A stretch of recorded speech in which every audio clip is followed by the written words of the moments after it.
welcome Josiah. Hey Sid. It's nice to have you here. Yeah, it's good to be here.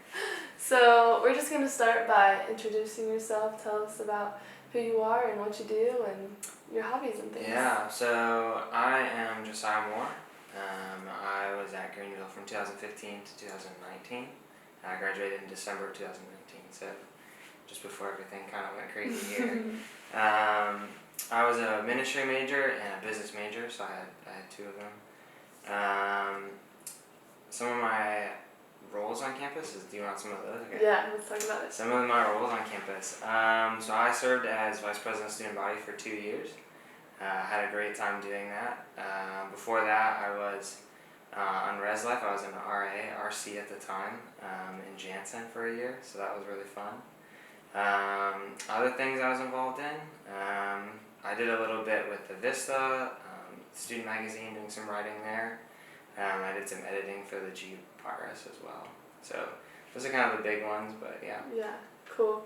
Josiah has been my rock through the last year because of his experience as vice president. So he's been a great person to call. So thank you for that. No problem. So talk about your majors because they're an interesting combo.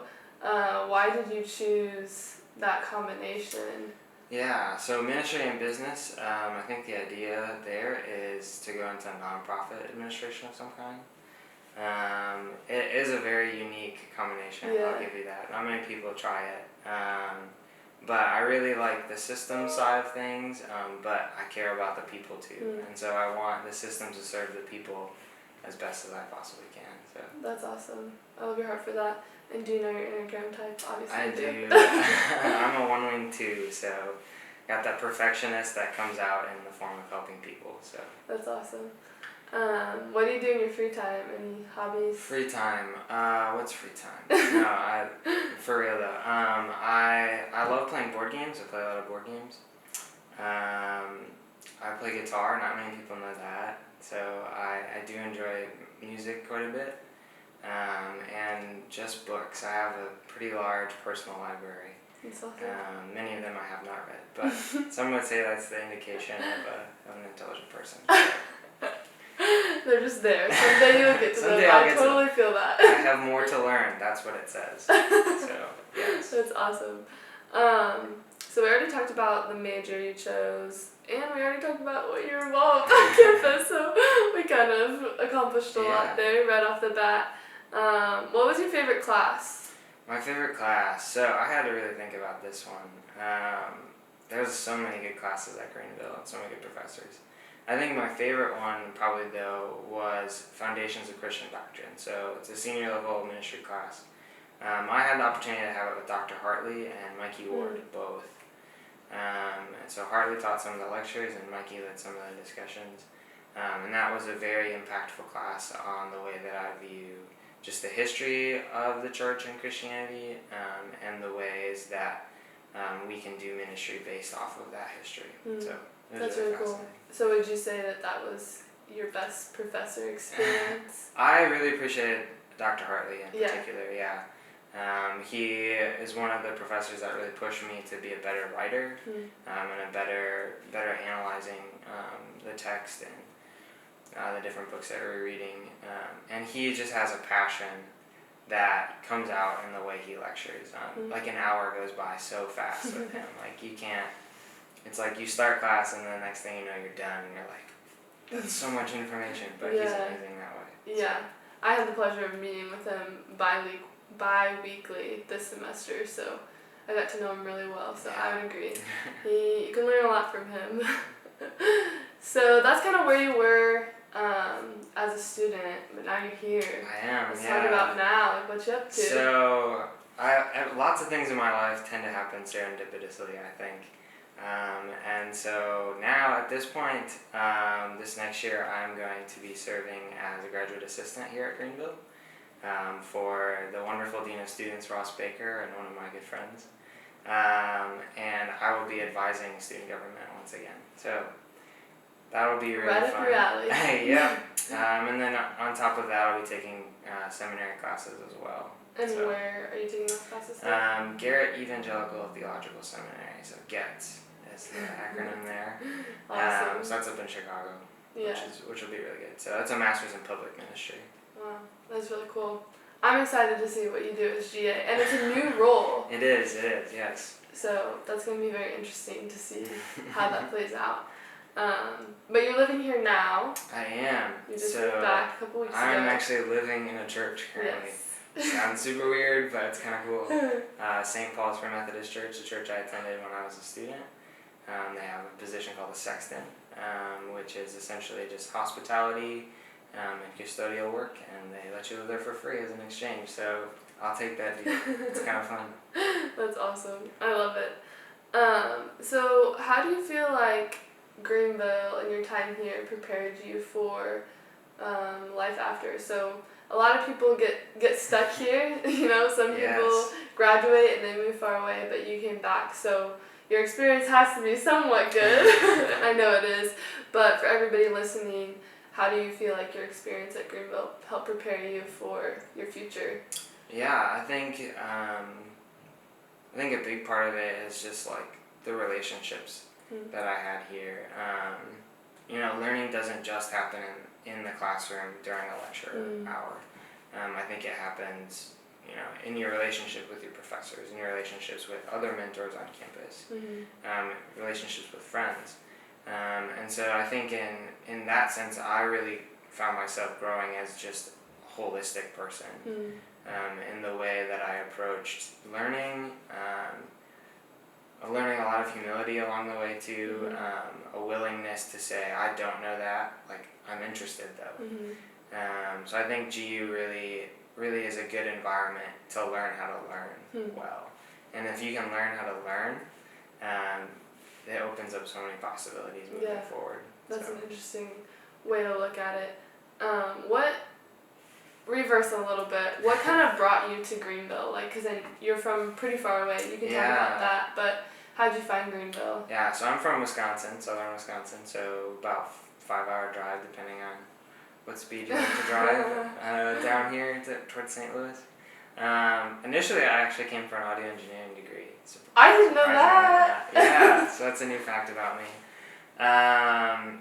So shout out to like Chris Swed and Nathan Kriebel and some of those guys. They were on a camp team when I was a senior in high school, and I met them and they were like, hey, you should come check out Greenville. And I was like, that sounds really cool. And so I originally came for audio. I've tried a class in just about every major except for biology. I knew biology was not the go. But yeah, so it really was just a lot of me exploring, trying to figure out, you know, why am I here? And I think it finally clicked. So yeah, and you know, you were here an extra semester long. It was, but talk about, like, for students looking at college, how you were able to kind of find your path, because you have taken classes in a lot of different areas. So how was that experience like at Greenville? Because I know, like, if you go to a junior college, that's kind of like what they're set up to do. Yeah. But Greenville, I don't know. What's your take on that? I mean, definitely if it's financial, like, go the community route. But I'm here to talk about Greenville. Yeah. So Greenville, I think the first couple years I spent really just getting to know people. You know, like people in the ministry department, like Ben Wayman or Mikey or Lori. You know, at one time I think I had actually declared as a political science history major. So like Richard Houston and some of his colleagues over there in the history department. You know, like just getting to know different people and finding, you know, what teachers inspire you, what subjects inspire you. That's cool. I don't know that my schedule would have the room, and I don't know how you did it in 4.5 years, taking all those variety of classes and I had a few credits this semester. And you double majored. Like, I don't know how you made that work. But more power to you, I guess. So this question, I don't really know if I like this question, but we're gonna go for it. If you could go back and do anything differently, what would you do? Because you know, no regrets, but no regrets. I've actually thought about this question long before you asked it for this interview. But yeah, I think I think personally for me, I would do a communications major because I think that would benefit me a lot more than the business major did. But the business major has its advantages as well. There's a lot of language and approaches that you learn to business in that sense. Other than that, like, man, I love my time at Greenville. Yeah. I was involved in just about everything I possibly could. So in that sense, I don't have anything I would change. Yeah, coming into my senior year, I'm like this summer I've really been thinking like, is there anything that I need to do this year? Because I don't want to graduate and be like, oh my gosh, if I could go back, I would have done this thing. And yeah, so. For sure. Let's talk about traditions at Greenville. What's your favorite? I don't know if there's like, everybody says like, oh, it's the Ivy Planet, Ivy or something like that. I think mine's a little bit more abstract. Okay. So I just really appreciate the like level of intentionality that faculty and like professors have engaging students. That was one of the most encouraging things I saw over my 4 years, especially in conversations that I had as part of student government.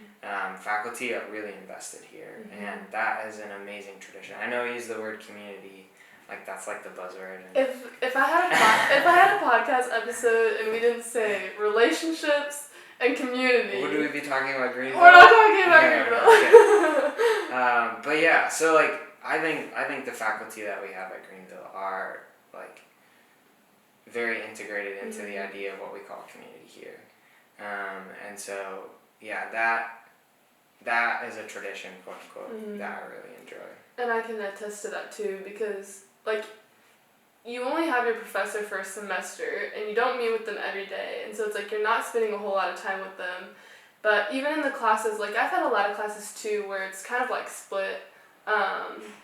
Like, one time I was in a class and the main professor was going to have a baby, and so we had to do this transition, but it was like I had a relationship with both of them, and even in that short amount of time, like, it was split, and that second professor especially, like, I just really connected with her, and, like, it was only half a semester that we had together, but even in that short amount of time, it was amazing to see that intentionality that she had, and like now I even see her around campus and she always stops to talk to me, so it is really cool how those connections form with faculty. What is a memory that you made at GU that you'll never forget? Yeah. Or maybe a couple if you have I any. mean, there's plenty of them. I'm not very good at like recalling things. I need like different triggers. I have a terrible memory. I need different triggers to recall them. But I think one big one was Interterm or January term last year. Like that Interterm I think was a big indicator of what it means to have community at Greenville. Okay. So like I was living in Tower at the time, and so over these 2 weeks my friend group and I would have dinner like every night during Interterm, and it was just a wonderful experience. I was also taking a class at the time around games and culture with some of the old philosophy professors. So we were playing role-playing games during the day, and we were having dinner with friends at night. And so that's just like the perfect day. If you want to create the perfect day for me, that's like the perfect day right there. So I love Interterm in particular, just any of the 4 or 5 I've been a part of. I think they've all been a ton of fun. Yeah, that's awesome. I think that probably reflects too that community that you were talking about. Like, you can look back at that and say that's kind of a accumulation of what your experience at Greenville was like, maybe? Yeah, I think so. I think a lot of the memories that I recall now that you say that, like, they all involve like doing something in community. It's not something that like, oh, I just figured out I'll do this. But yeah, like even like I've taken a lot of classes international as well, Spain and Israel and some of those, and those were really made into good experiences because of the people that I was hanging out with in those experiences. So yeah. That's awesome. Let's dive into more of your travel abroad experiences. Oh, okay. How was your process of I'm gonna go to this country?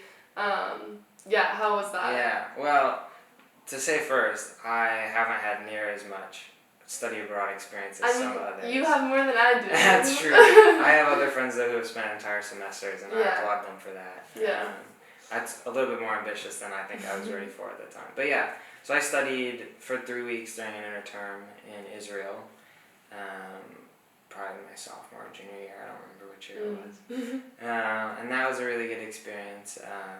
Just learning about the historical geography of the Bible, traveling all over Israel, it was a ton of fun. And then this past January, I guess, I was in Spain with the amazing Ben Wayman, taking a class on like contextual theology, reading some Justo Gonzalez along with it. That was a really good experience too, learning some of the history of Spain, history of the church in Spain. So yeah, I'm actually hoping to go back there this next summer. And what you doing there? So Camino de Santiago, specifically the French way, if you want to look that up. Hoping to hike all 500 miles of that. It's crazy. In about 6 or 7 weeks. So we're still working on plans with that, but it is an idea that I can't get out of my head. So yeah. That's awesome. How does Walkabout prepare you for that? Well, they say it's slightly different than Walkabout, but the backpacking aspect, yes, absolutely. Yeah. For anybody that doesn't know what Walkabout is, so Josiah did it 3 years or 4 years? 3 times, okay. Yeah. So if you're going to be a student leader, it's like the training to be a student leader. It really has nothing to do with what you're going to do, but at the same time it has everything to do with what you do throughout the year. This is very true. But it just like, it's like a stimulus for like being a leader. You lead one day on the trail, but you're backpacking with 5 or 6 other people, so you get very close to them very quickly. I've gone 2 years, so the people that were in my group both years I'm still really good friends with, and that's been really nice to have like other connections, especially being in the sport, being friends with people outside that sport, that's really helped.